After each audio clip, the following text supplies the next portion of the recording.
and welcome to this edition of the Property Pod. You're joined today by myself, Joe, and by Libby. It's just us two today. We're going to be discussing the Help to Buy scheme, in particular the loans that you can buy from the government. So without further ado, Libby's going to ask me a few questions. I'm hoping to be able to answer them well. So we'll go on and have a discussion. Again, if you are enjoying our podcast, please do go ahead and subscribe and like.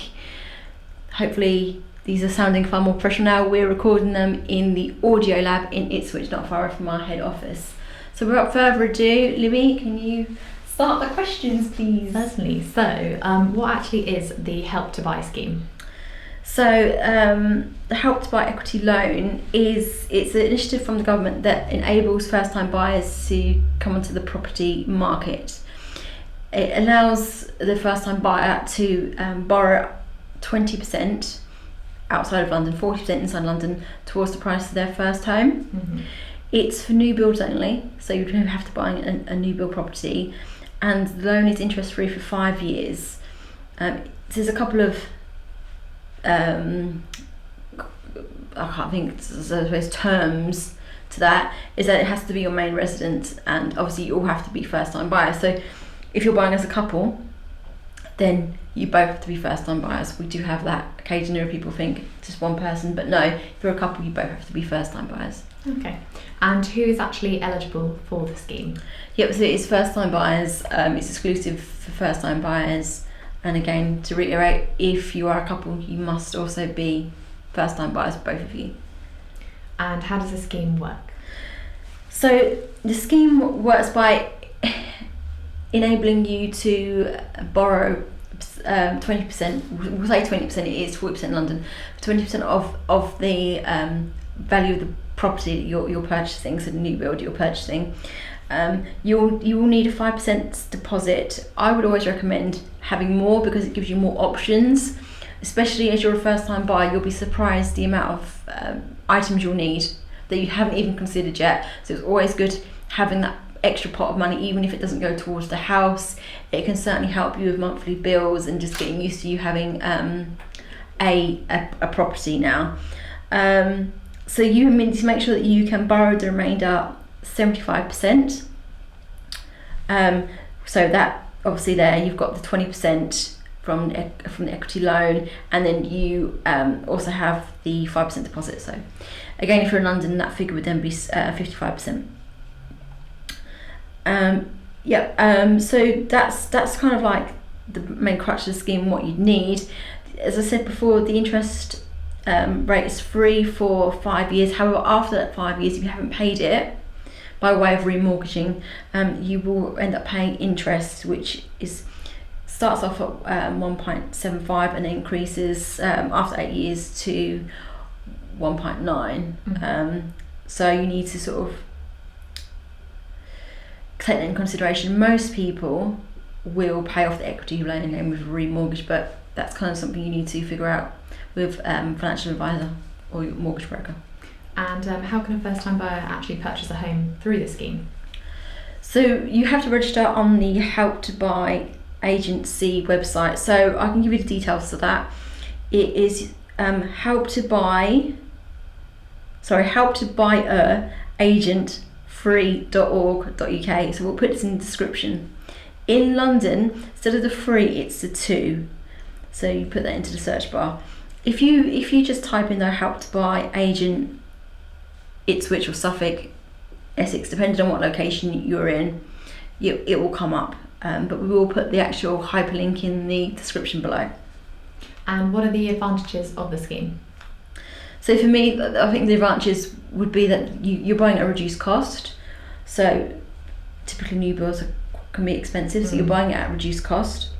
So therefore you're going to need less to deposit, less money to save. Mm-hmm. Those are the real benefits that I can see with this scheme. So it basically enables you to get onto the property ladder easier. As we sort of know, it's quite hard for first time buyers to get onto the property ladder. It means that you're going to be saving for less time, or you're going to need less money. And what are the disadvantages of the scheme? So it has to be a new build, which can come at a premium. The other thing is that the loan must be paid back. So it's not where you got the bonus from the ISA, and it was like almost like a grant or some subscription where you didn't have to pay it back. This is a loan. So it's really clear to make sure you understand that you do have to pay this back. It is a loan.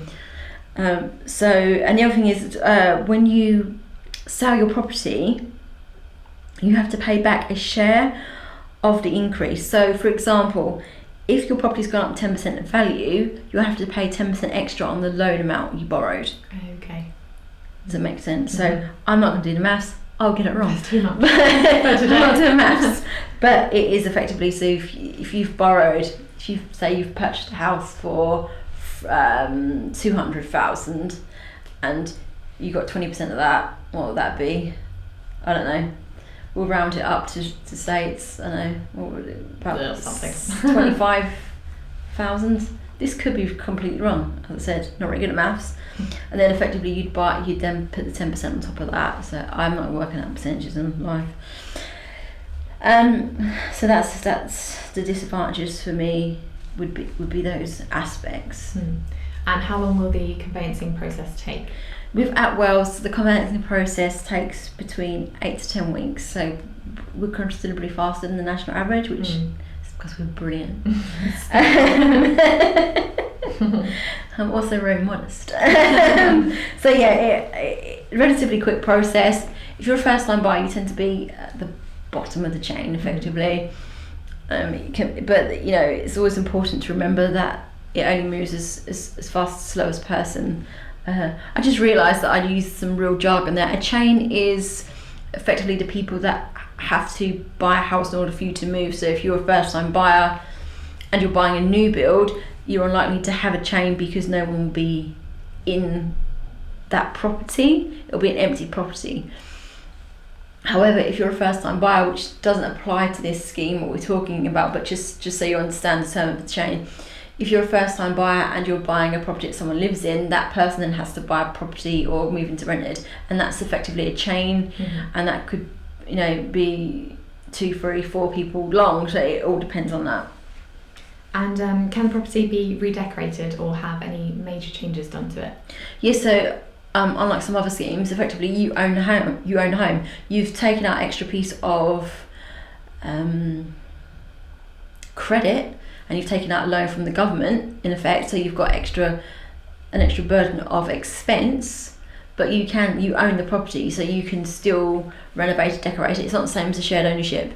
You own that property, you just have to make sure that you've got enough money to be able to pay back the loan. Okay. And what happens when people want to sell their Help to Buy homes in the future? So if you want to buy your if you want to sell your help to buy, you just need to make sure that you've paid back the loan. In terms and conditions, as I said, so it's the loan amount plus the 10 or whatever it's gone up by. I think we use 10% in our instance, but whatever it's gone up by, that percentage on top of the loan. So you need to make sure you've paid that back, and that's really it. There may be some paperwork if you're paying it off as you're moving out that your conveyancer will have to do, but your conveyancer will talk you through that. It's not I don't believe it's an added cost. I could be wrong, I don't think it is. It depends how much paperwork's involved, but it's a simple process. It's no different from if you're moving on normally. So you just have to factor in the fact that you will have to pay this loan back. It doesn't go with you can't carry it on to your next house. Okay, that's all from me today. Excellent, well thank you for that. I feel like I rambled again. I always do this when it's just me. I'm so much better when we have guests. Anyway, thank you for your time. That's quite a short and sweet podcast for this week, but you know, some of others have been considerably more lengthier, so I hope you enjoyed this one anyway. Depending on what forum you're listening to this on, please do share, like and subscribe. Thank you so much for your time. Thanks.